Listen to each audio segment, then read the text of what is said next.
Om Swastiastu, kembali lagi ke channel Insight Hindu. Dalam video kali ini kita akan membahas tentang bagaimana cara mengatasi stres di masa pandemi. Sebelum kita lanjut ke pembahasan, jangan lupa like video ini, subscribe, dan klik lonceng notifikasi supaya Smeton dapat update video kita selanjutnya. Di era pandemi COVID-19 ini, mendekam di rumah banyak menimbulkan hal yang bervariasi di tiap-tiap orang. Ada yang memandangnya sebagai hal positif dan menjadikannya peluang untuk berinovasi dan berkreasi untuk menciptakan hal-hal yang bermanfaat bagi orang lain.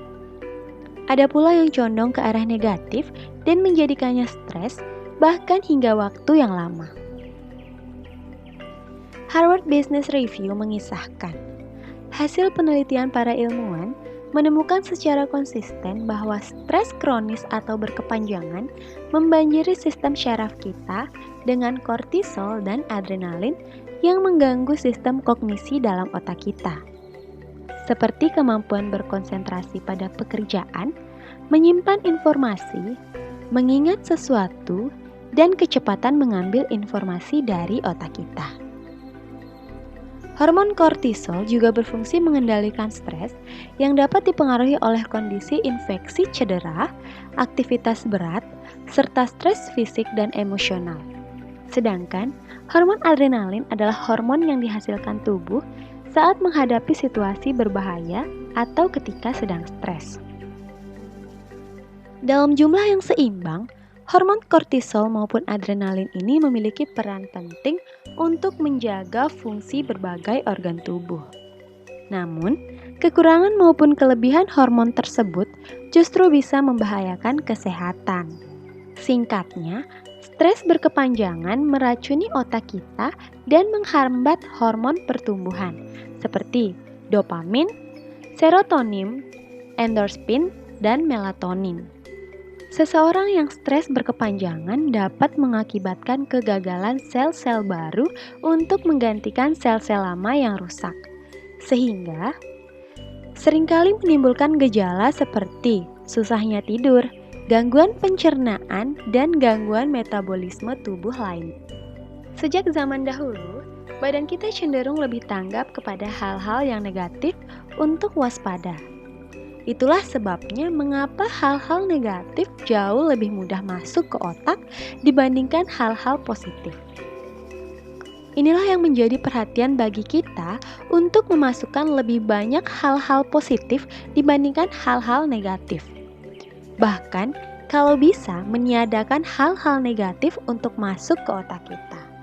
Lalu, bagaimanakah cara mengatasi stres, terutama di masa pandemi COVID-19 ini? Ada beberapa pendekatan yang bisa kita gunakan untuk mengatasi stres. Pendekatan sains, salah satunya yang dimuat di Harvard Business Review.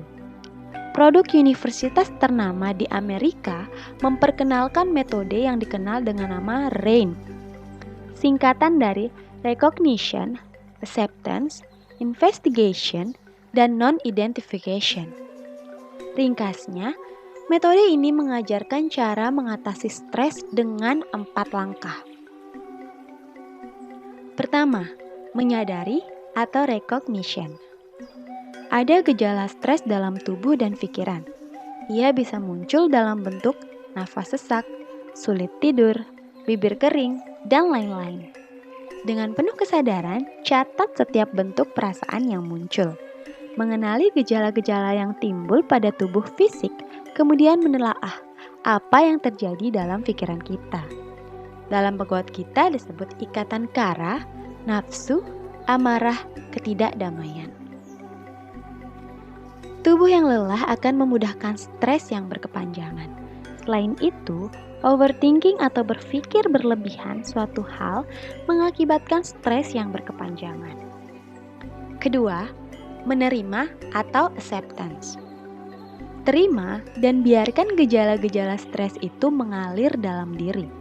Gejala-gejala stres ini bukan petaka, tetapi ia alarm atau lonceng yang mengingatkan agar melihat ke diri lebih dalam.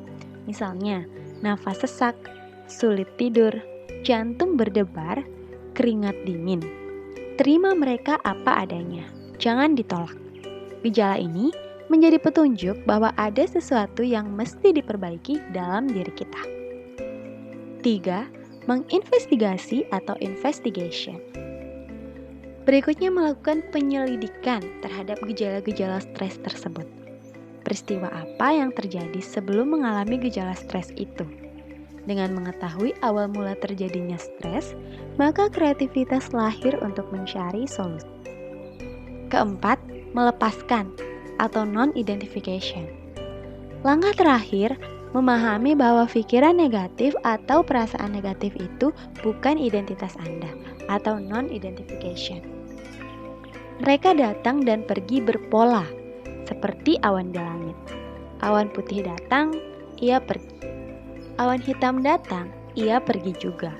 Mereka tidak permanen. Menyadari hal ini membuat seseorang menjadi lebih waspada dan tidak membiarkan pikiran-pikiran buruk dan perasaan-perasaan yang tidak nyaman menjadi tuan rumah. Mereka hanyalah tamu yang berkunjung, setelah itu akan pergi. Perlakukan mereka sebagai tamu, Andalah tuan rumah.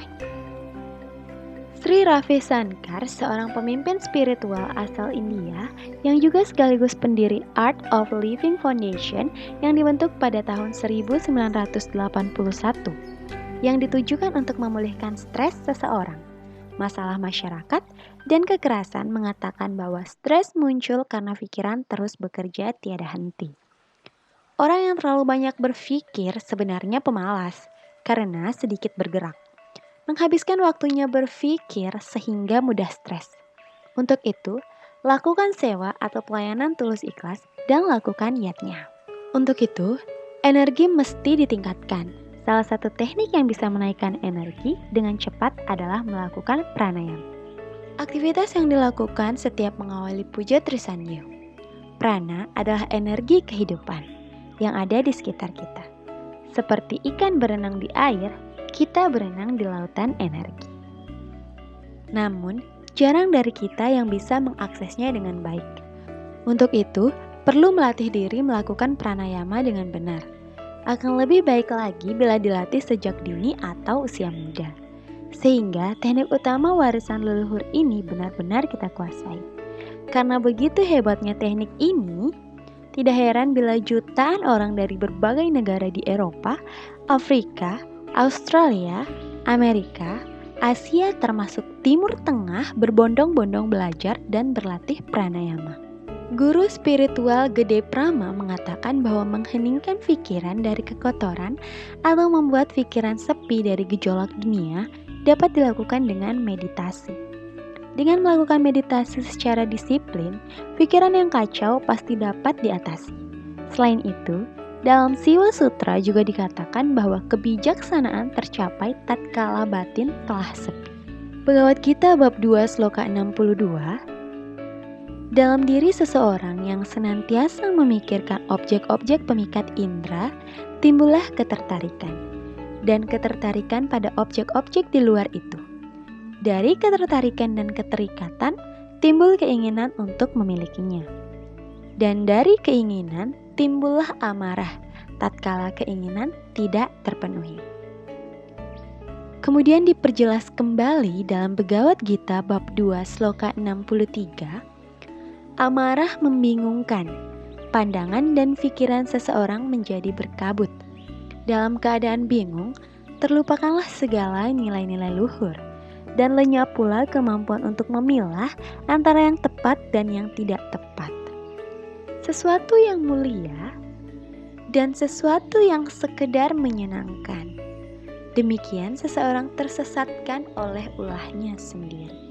Dalam sloka tersebut dinyatakan bahwa stres adalah akibat ulah kita sendiri.